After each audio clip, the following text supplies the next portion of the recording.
नमस्कार दोस्तों, मैं सत्यम शुक्ला आप सभी लोगों को केसी टीचिंग सेंटर चैनल पर स्वागत करता हूं। मैंने आप सभी लोगों से कहा था कि शुक्ला सर फिर एक वीडियो में नई रिएक्शन लेकर आएंगे, तो आज फिर वो समय आ गया है कि आप सभी लोगों को मैं एक नई रिएक्शन फिर से आप सभी लोगों को बताऊं जो बहुत इंपॉर्टेंट मोस्ट इंपॉर्टेंट हो और आप सभी लोगों को यूपी बोर्ड में वो देखने को ज़रूर मिलेगी। मैं कहता हूँ, मैं 101% गारंटी लेकर कहता हूँ कि जो रिएक्शन मैं बता रहा हूँ यूपी बोर्ड में आप सभी लोगों को अवश्य देखने को मिलेगी। चलिए देखते हैं वो रिएक्शन क्या है। वो रिएक्शन जो है वो आप सभी लोग उससे परिचित होंगे पर उस रिएक्शन को कर नहीं पाते होंगे, उसकी डिफिनीशन नहीं लिख पाते होंगे। तो मैं आज इसी प्रॉब्लम को सॉल्व करूंगा। चुटकियों में आप सभी लोग इसे समझ जाएंगे और इस रिएक्शन को करने लगेंगे। वो रिएक्शन क्या है? वो रिएक्शन है ऊर्ज अभिक्रिया। ऊर्ज अभिक्रिया क्या होती है? तो जब एल्किल हैलाइडों की क्रिया सोडियम धातु के सोडियम धातु से कराते हैं शुष्क ईथर की उपस्थिति में, तो एल्केन बनता है और सोडियम एल्डिहाइड बनता है, सोडियम हैलाइड बनता है। इस अभिक्रिया को क्या कहते हैं? ऊर्ज फिटिंग अभिक्रिया कहते हैं। अगर आप सभी लोगों को डेफिनीशन नहीं याद हुई है तो कोई बात नहीं, आप सभी लोग घबराइए मत, क्योंकि शुक्ला सर का यह दावा है कि आप सभी लोगों को जो रिएक्शन बताएंगे वो आप सीधे दिमाग में फुट होगा।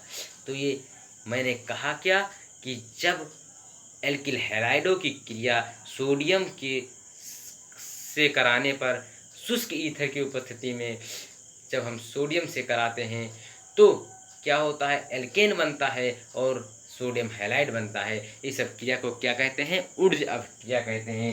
तो चलिए इसे रिएक्शन से हमारा ये इतिहास गवाह है कि मैंने कभी डिफिनीशन रटाई नहीं है बल्कि उसे रिएक्शन से समझाई है। तो रिएक्शन क्या है चलिए देखते हैं। मैंने आप सभी लोगों को अगले वीडियो में कैनिजारो अभिक्रिया बताई थी और आज फिर मैं आप सभी लोगों को ऊर्ज अभिक्रिया बताऊंगा। ऊर्ज अभिक्रिया क्या होती है उसकी रिएक्शन करके दिखाऊंगा, क्योंकि ये अभिक्रिया जो है वो most important very very important अभिक्रिया है। ये हमेशा पूछी जाती है यूपी बोर्ड में। चलिए देखते हैं ऊर्ज अभिक्रिया क्या है। ऊर्ज अभिक्रिया, ऊर्ज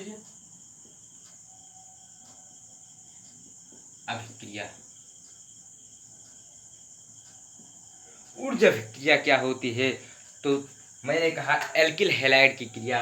एल्किल हैलाइड यानी आप आर ले लीजिए। आर एक्स की क्रिया आपको किससे? सोडियम से मैंने कहा। और किसकी उपस्थिति में कहा? ईथर की, शुष्क ईथर की उपस्थिति में। तो यहाँ शुष्क ईथर आप ले लीजिए। शुष्क ईथर की उपस्थिति में जब कराते हैं तो एल्केन बनता है। अगर यहाँ एक सी वाला कार्बन है तो दो सी वाला कार्बन बनेगा, दो सी वाला कार्बन बनेगा। और क्या बनेगा?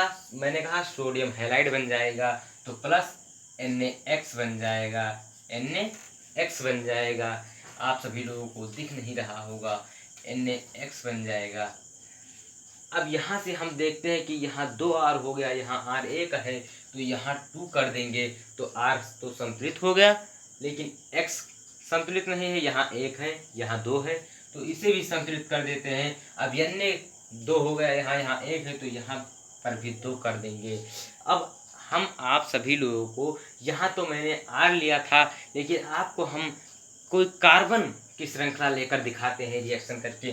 जैसे मैंने यहाँ पर ले लिया CH3X, X के स्थान पर जैसे ले लिया मैंने Cl ले लिया, तो क्या हो गया? मेथिल क्लोराइड हो गया। इसकी क्रिया आपको Na से करानी है। किसकी उपस्थिति में? शुष्क ईथर की उपस्थिति में, शुष्क ईथर की उपस्थिति में। तो क्या बन जाएगा आपका?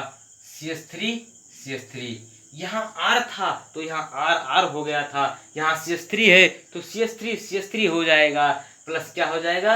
Na, यहाँ Na था, यहाँ X था तो NaX हो गया था, यहाँ Na है, Cl है तो क्या हो जाएगा? NaCl। क्या हो जाएगा? NaCl। आप सभी लोगों को जिस प्रकार यहाँ से आपने रिएक्शन को संतुलित किया था उसी प्रकार यहाँ भी आप सभी लोग 2-2 कर दें और ये रिएक्शन क्या हो जाएगी? संतुलित हो जाएगी। तो ये रिएक्शन तो हो गई, लेकिन आप सभी लोगों को इसका परिभाषा नहीं आया।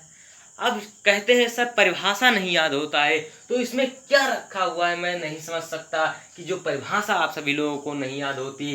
क्या कहना है कि जब एल्किल हैलाइड की क्रिया शुष्क ईथर की उपस्थिति में सोडियम से कराने पर एल्केन बनता है, और तो यह रिएक्शन क्या कहलाती है? ऊर्ज अभिक्रिया कहलाती है। इसमें क्या रखा है जो आप सभी लोगों को परिभाषा याद नहीं होती। मैंने कहा था कि मैं रिएक्शन से परिभाषा आपको बताऊंगा जो कभी आप भूलेंगे नहीं। तो आपको यहाँ देखना है, जब एल्किल हैलाइड की क्रिया शुष्क ईथर की उपस्थिति में सोडियम से कराते हैं तो एल्केन बनता है। ये एल्केन का सूत्र है। एल्केन का सूत्र क्या होता है आप सभी लोग जानते हैं? एल्केन का सूत्र होता है CnH2n+2 होता है। ये होता है एल्केन का सूत्र। जैसे C के जगह पर यदि 1 रख दें तो H के जगह पर क्या हो जाएगा, 1+2 तो CH4 हो जाएगा।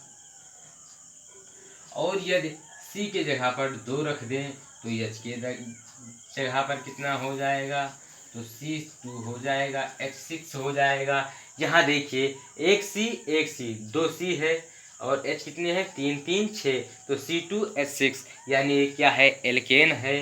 तो ये रिएक्शन आपकी पूर्ण हो गई। आई होप, मैं आशा करता हूँ कि आप सभी लोगों को इसकी डिफिनीशन भी तैयार हो गई होगी।